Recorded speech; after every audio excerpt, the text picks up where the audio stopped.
No mar mbako Romo kaponi kitudri kodwa gi sani antiere kae kod Wela Dek, antiere kae kod Oscar Omondi jalonye e weche mag siasa, antiere kae kod Florence Ouma MCA mogwel e kaunti ma Homa Bay kaachiel kod John Nene janona siasa. Kapok ne wadhi e kaunti ma Mombasa wawinja ne ywaka mago mag jopuonjre mag mbalariany. Ang'isi ni mak na paro mano mar omenda mano mar 20 million mano motelo ne Romo ma ibo bed ka ibage kaunti ma Siaya mano mar Sitiko.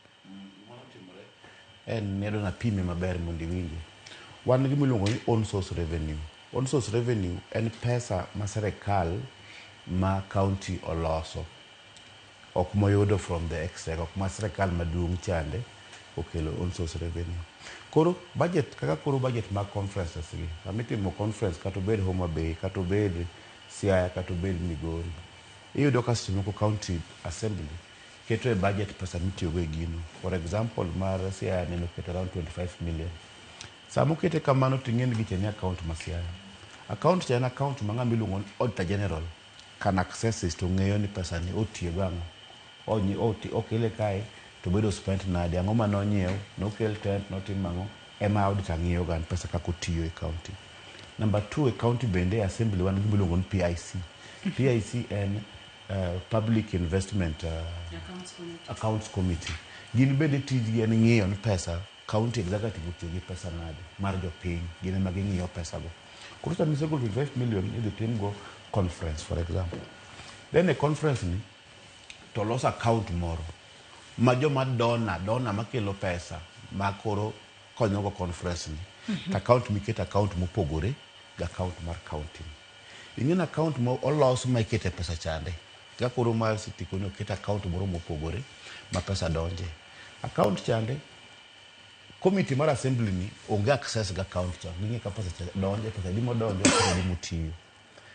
Number 2, Auditor General bende onge account, onge kod access ga account chande. Signatories mag account no bende ok gin jok ma labda jok ma are not members of the county or county okong'eyo, ok en gima wan go sure. Koro nego ben conferences mitimogi kaka for example devolution conference ma Homa Bay manotim chande. Kapo ni pesa ikelo jo county ma Homa Bay ong'e ne gi invest pesa di e gini, to donors manokelo pesa di, to pesa no tiyo nade. Mondo gino timre, the people's protector en MCA chande. Nyaka bed ne ga access kacha. Or Auditor General be nyaka bed ne ga access kacha. Tiyudo ka seche moko counties gi timo conferences mang'eny. To with time wabro realize ni kara conferences mitimo mang'eny mag counties gi gin conduit mag corruption. En gi miloso go pesa, tikawo pesa jopiny kaka koro 25 million to mane mobedo reported. To account moro mantiere chande ma pesa ma donors kendo kaka koro wach mar Siaya no platinum michulo 20 million, ntiere gold michulo 15 million, ntiere bronze michulo 5 million, apa ne yudo kibanda or what have you. That money should be treated kaka miluongo on source revenue. Mondo bed kaka on source revenue, nyaka bed ni pesa no donje account mar county government ma Siaya or odonje account government ma Homa Bay. Momiyo no ka wacho ndia Homa Bay, ang'iso MC ma Homa Bay. No Homa Bay kae utimo events mang'eny ahinya. To events gi pesa di magisekelo. For example, ne watimo Piny Luo Festival chak higa mar ginene kae. Piny Luo Festival chande, iyudo ka county government ma Siaya ne no allocate pesa madhi timo gi event no. National government be nomiwa 50 million bende event no. Report mar kaka pesa gino no donjo, pesa gino tiyo, you've not got it up to today. The same one makoro hane watimo gi. Koro ibro neno customer when you see a county do very many events, manta neno ka Homa Bay timo very many events.